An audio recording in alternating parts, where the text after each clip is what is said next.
வணக்கம் மகளே. பொசிஷனை பார்த்ததும் படம் ரிவ்யூன்னு நினைப்பீங்க. அதுதான் கிடையாது, இது உலக ரிவ்யூ. இந்த 2025ல் நம்ம ஊர்ல நாட்டில் என்னெல்லாம் நடந்துச்சுன்னு பார்க்க போறோம். லைட்டா விஜயகாந்த் வாய்ஸ் வரும், கண்டுக்காதீங்க.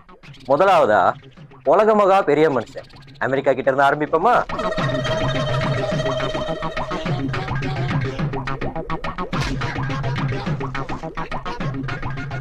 வெள்ளையா இருக்கதால அமெரிக்கா காரனானவரே, எலெக்ஷன்ல ஜெயிச்சிட்டீங்க, வாழ்த்துக்கள் வாழ்த்துக்கள். ஓ, அடுத்து உங்க பிளான் என்ன சார்? பிளானா? இந்த சீனாக்காரனும் மெக்சிகோக்காரனும் நம்ம ஊர்ல வந்து கள்ளக்காட்டுக்கு சுத்தமா பிடிக்கிறேன். அதான் அவனுக்கு ஒரு 25% வரி ஏற்றி ஒரு சைனை போட்டு அவங்களை முடிச்சிடலான்னு பாக்குறேன். பட் அவங்கெல்லாம் கஷ்டப்பட மாட்டாங்களா சார்? அவங்க கஷ்டப்படுறா எனக்கு என்ன, அமெரிக்கா தான் ஃபர்ஸ்ட், மற்றதெல்லாம் நெக்ஸ்ட். சூப்பர் ஸ்டார் ஃபேனா இருப்பாரோ? வாயை கோணியா வச்சுட்டு பேசுறாரு.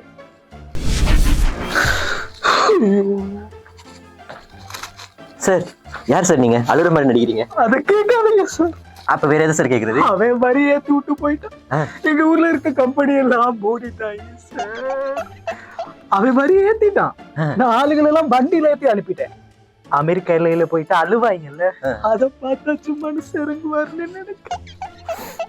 மெக்சிகோக்காரனே இந்த அழுகிறானே, சீனாக்காரன் என்ன பாடுபடுவானா இருக்கும். பாத்தியாடா ரஷ்யா, அந்த அமெரிக்காக்காரன் எனக்கு அப்போச்சுதான். இதுக்கப்புறம் என் லேப்டாப், போன் எல்லாமே நீயே வச்சுக்கோ. Wow super. ஃப்ரீயாவா? உனக்கு நான் மலிவா கொடுக்குறேன்னு சொன்னேன். மலிவாவா? சரி. எனக்கு என்ன பிரச்சனைனா, இந்த யுக்ரைன் இருக்குல்ல, அதோட சண்டை போடுறதுக்கு எனக்கு கேஷ் தான் பத்தல. நீ பேசாம என்ன செய், என்ன கேஸை வாங்கிடு. கேஸை வாங்கி எனக்கு கேஷை தா, ரெண்டு பேரும் சேர்ந்து இந்த உலகத்தை ஏதாவது பண்ணுவோம்.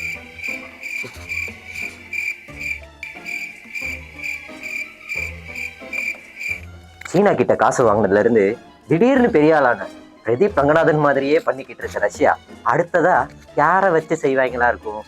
நாமளும் பொறுத்து பார்ப்போம். அப்பாடா, சீனா கிட்ட இருந்து காசு வந்துருச்சு. இன்னில இருந்து பெரிய கோடீஸ்வரன் தான். சரி, இந்த யுக்ரைன் ஏதாவது போடணுமே. முதல்ல இவனை போடணும். ஜெர்மன் இங்க வா. எப்படி இருக்க? நல்லா இருக்கியா? நல்லா இருக்குங்களா? இனி நல்லா இருக்க மாட்டேன். ஏன்னா கேஸ் தர மாட்டேன், இன்னையில இருந்து தர மாட்டேன். எல்லாமே சேல் ஆயிடுச்சு. ஐயோ, இங்க கரண்ட் இல்ல, கேஸ் இல்ல. பரவாயில்ல, நான் இப்ப இருக்கவே முடியல. யுக்ரைன் தான் முக்கியம். யுக்ரைனை போட போறேன். இன்னும் இருக்கிற மாதிரி இல்ல, ஆனா எப்படியாவது நீ ஏதாவது பாத்துக்கோ. ஐயோ, இங்க கரண்ட் இல்ல, கேஸ் இல்ல, உக்ரைனுக்கு ஹெல்ப் பண்ண போய் இங்க நாட்டு மக்களுக்கு சோறே கிடைக்குது இல்ல. இதுக்கு மேலால என்னால பொறுக்க முடியாது. ஆட்சியை கலைச்சிட்டு புதுசா ஒருத்தரை நான் நியமிக்க போறேன். இனி எனக்கு மக்கள் தான் முக்கியம். போறலாம் அதுக்கப்புறமா தான். டயலாக் மனப்பாடம் பண்ணது போதும். யாருப்பா நீ? புதுசா இருக்க? நான் தாயா ஸ்ரீயா. சரியாவா? இங்க என்ன வேலை? புதுசா ஆட்சிக்கு வந்திருக்கேன். அப்ப பழைய ஆளுக்கு என்னாச்சு? பழைய ஆளுக்கு ரஷ்யாக்காரன் பாதுகாப்பு கொடுத்தான். இப்ப உக்ரைனோட சண்டைனால பாதுகாப்பை எடுத்துட்டான். இந்த கேப்பை நாங்க பயன்படுத்தி ஆட்சியை நாங்க பிடிச்சிட்டோம். கோட்டைக்குள்ள நாங்க புகுந்துட்டோம்ப்பா. அதான் பிடிச்சிட்டீங்கல்ல, இப்ப வேற எதை பிடிக்கிறதுக்காக இங்க அவசரமா போய்கிட்டு இருக்கீங்க? ஈரான்காரன் லெபனானுக்கு ஆயுதம் கொடுக்குறான். அதுவும் பாரு, என்னோட நாட்டை தான் வழியா பயன்படுத்துறான். இப்போ நான் அதை க்ளோஸ் பண்ண போறேன். இனி ஒரு லொரி கூட என் நாட்டு வழியா போகாது. இந்த பேட்டர் புதுசா இருக்கே. தம்பி, அவன் என்ன சொல்லிட்டு போனா? ரூட்டை மூடிட்டேன்னு சொல்லிட்டு போனா தானே? ஆமா, அப்படிதான் ஏதோ சொல்லிட்டு போனாரு. சத்தம் போயிட்டாரா? அப்படிதான் சொன்னாரு. இப்ப நம்ம ஆளுங்களுக்கு எப்படி சாமான் அனுப்ப போறேன்? ரொம்ப சிக்கலா இருக்கு. அது சரி, உங்க ஆள் யாரு? வேற யாரு? என் எதிரி லெபனான் தான். அப்ப நீங்க அடுத்து என்ன பண்ண போறீங்க? ஈரான் சப்போர்ட் இல்லாம இப்ப லெபனான் ரொம்ப வீக்கா இருக்கு. இந்த டைம் நான் யூஸ் பண்ணி அவங்களை நான் அடிக்க போறேன். அவங்களே அடிக்கணும்? அவங்களே பாவப்பட்டவங்களா தானே இருக்காங்க. அங்க அடிச்சா தாண்டா இங்க வலிக்கும். எங்களை அடிக்கிறியா? ரூட்டு கட்டான என்ன? எங்க கிட்டையும் ஐட்டம் இருக்கு, ஏவுகணைய பாருட்டா. சண்டை அங்க நடக்குது, அங்க போய் பெர்ஃபார்ம் பண்ணா நல்லா கேமரால தெரியுமே, இங்க ஏன் பெர்ஃபார்ம் பண்ற? என்ன பார்த்தா பெர்ஃபார்மன்ஸ் பண்ற மாதிரியாடா இருக்கு. இல்லதான், கொடுத்துட்டாங்களே ரோலு. என்ன செய்யற? சரி, நான் தான் பெட்ரோல் விலை. பெட்ரோல் விலை எப்படி இருக்கீங்க? நான் இருக்கிற நிலைமை சொன்னா புரியுமா? அதான் ஹைட்ல இருக்கீங்களே, சந்தோஷமா இருக்க வேண்டியது தானே. அவ அடிச்சுக்கிட்டான், ஏன் விலைய ஆட்டோக்கார தம்பி எங்க அப்படின்னு தேடுற மாதிரி என்ன போட்டு அடிச்சிட்டு இருக்காங்க விலையேத்தி. கரெக்ட் தான். என்ன பண்ணலான் இருக்கீங்க? என்ன பண்றது ம். அவன் மாத்தி மாத்தி குண்டு போட்டுக்கிறா, சண்டை போட்டுக்கிறா. கடைசியில ஏன் விலையை ஏத்தி இந்த பூரா பையில லைன்ல நின்றுக்கிட்டு இவன் ஏன்டா ஏறி தொலைஞ்சான்னு என்ன போட்டு எல்லாருமே கேட்கிறாங்க. இப்ப நீங்க யார்கிட்ட போயிட்டு நியாயம் கேட்க போறீங்க? எல்லாத்துக்கும் காரணம் அந்த அமெரிக்கா பையன் தானே. அவன்கிட்ட போய் கேட்க இருங்க, நானும் வர்றேன். நானும் அவரை தான் பார்க்கலான் இருக்கேன். என்ன பாவம் நடக்குது?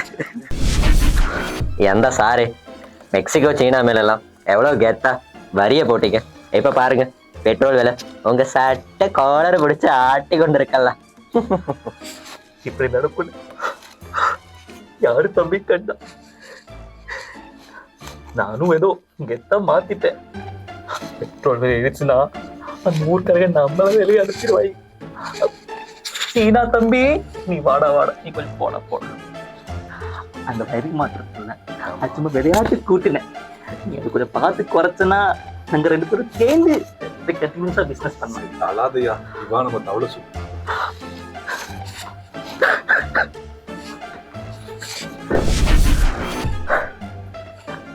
பாத்தீங்களா மக்களே, ஒரே ஒரு கையெழுத்து, அமெரிக்கா போட்ட ஒரே ஒரு கையெழுத்து மெக்சிகோ வழியா ரஷ்யாவுக்கு போய் ஜெர்மனியை குளிர வச்சு சிரியாவில் ஆட்சியவே மாத்தி கடைசியா திரும்பவும் அமெரிக்காவுக்கே வந்து முடிஞ்சிருக்கு. இதுதான் பட்டர்ஃப்ளை தியரி. அடுத்த வருஷமும் பார்ப்போம். அது வரைக்கும் போயிட்டு வர மக்களே. வருஷம் இப்படி ஒரு கிரிக்கெட் மட்டும் வந்து மாட்டிடுறான்.